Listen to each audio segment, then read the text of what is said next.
टिमटिमाती light, ये जगमगाता हुआ शामियाना, ये खूबसूरत फूलों से बना हुआ तख्त, ये लजीज पकवान, बटर की नान, मखमली फर्श, छलकते हुए शरबत के गिलास, देखकर ऐसा लग रहा है मानो आज फरिश्ते अर्श से फर्श पर तशरीफ ला रहे हैं।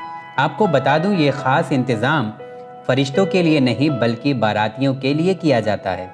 बेटी की पैदाइश से लेकर बारात आने तक माँ बाप सोते जागते बस एक ही उम्मीद के साथ ज़िंदगी गुजारते हैं कि एक दिन दरवाजे पर बेटी की बारात आएगी, उसमें किसी तरह की कोई कमी नहीं होनी चाहिए। इसलिए सारी ज़िंदगी पैसा जमा करते हैं और जमा पैसा चंद घंटों की लज्जत, समाज में इज्जत ना कटने से बच जाए और शान व शौकत में उड़ा दिए जाते हैं। पर अब राहत फाउंडेशन ने समाज को शादी का असल मकसद और फजूल खर्च से बचाने का बेड़ा उठाया है।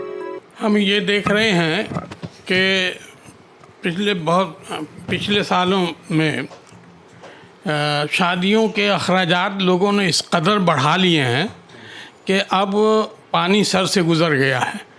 मालदार जो लोग हैं वो तो अपनी दौलत की नुमाइश और अपना स्टेटस समाज में बनाने के लिए बेहिसाब खर्च कर रहे हैं। उसमें मिडिल क्लास जो है वो उनकी नकल करने में लगा हुआ है और वो भी अपना स्टेटस बढ़ाना चाहता है, इसलिए वो भी बहुत ज़्यादा खर्च करता है। हालांकि हर एक उसमें परेशान है। लोगों को अपनी जायदादें बेचनी पड़ रही हैं, दुकानें बेचनी पड़ रही, मकान बेचना पड़ रहा है और एक शादी करके वो तकरीबन बर्बाद हो जाता है। तो हमने महसूस किया कि ये शादियों में इतना ज़्यादा खर्च होना नहीं चाहिए। शादियाँ बहुत सिंपल होनी चाहिए।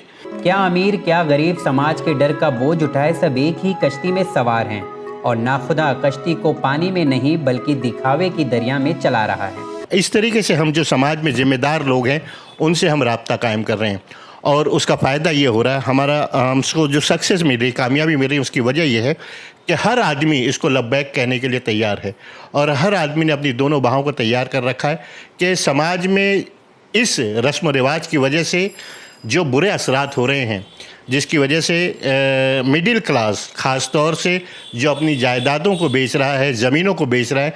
हमने तो यूपी और बिहार में हज़रत रूह ज़फ़र साहब बता रहे थे कि एक वाक़या ऐसा है कि 15-15 साल तक कर्ज़ की अदायगी मुमकिन नहीं होती।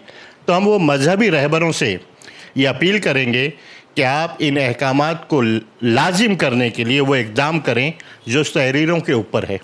मखमली कारपेट पर चलने वालों, बिजलियां गिराती हुई झालरों को देखकर मन ही मन में खुश होने वालों, कहीं ऐसा तो नहीं बाप ने अपनी ज़मीन बेच दी हो, या फिर कहीं ऐसा तो नहीं बेटी का घर बसाने के लिए बाप ने अपना घर बेच दिया हो। समझाने का एकदम आसान तरीका यही है कि उनको बताया जाए कि इससे समाज का कितना नुकसान हो रहा है और बहैसियत कौम हम कितने पीछे जा रहे हैं। हमारी प्रॉपर्टी बिक रही है, हम लोगों का मतलब किसी भी घर की बिके वो तो कौम की एक नुकसान है। कौम का नुकसान होना और कौम को बैकफुट पे ढकेल रहा है। तालीमी मैदान में हम ऑलरेडी पीछे हैं, बाकी सब मैदानों में पीछे हैं, लेकिन जहाँ पे हमें खर्च नहीं करना चाहिए वहाँ हम ज़्यादा खर्च कर रहे हैं। तालीम पे, एजुकेशन पे, दूसरे मामलात में हम लोगों को अभी ज़्यादा ज़रूरत है पैसों की। 4 लोगों से कभी किसी की मुलाकात नहीं हुई है, लेकिन क्या दीन क्या दुनिया, ये 4 लोगों ने समाज को लोहे के चने चबाने पर मजबूर कर दिया है। खर्च उतना करें जितने की ज़रूरत है, फजूल और वाहवाही लूटने के लिए पैसों को बर्बाद ना करें। लेकिन अब वक्त आ गया है हाथ से हाथ मिलाने का, क्योंकि पानी सिर्फ सर के ऊपर से नहीं बह रहा है बल्कि समाज को बहा रहा है। राहत फाउंडेशन किसी एक मजहब या एक फ़िरके के लिए नहीं काम करेगी। राहत फाउंडेशन जो है वो तमामी इंसानियत के लिए काम करेगी जिससे कि लोगों को राहत पहुँचे। राहत फाउंडेशन की इस मुहिम को हम लोग सराहते तो ज़रूर हैं, लेकिन साथ ही साथ लोगों से उम्मीद भी करते हैं कि बढ़ चढ़ कर इनका साथ देंगे। मैं साजिद रिजवी, कैमरामैन समीर के साथ हकीकत टुडे के लिए।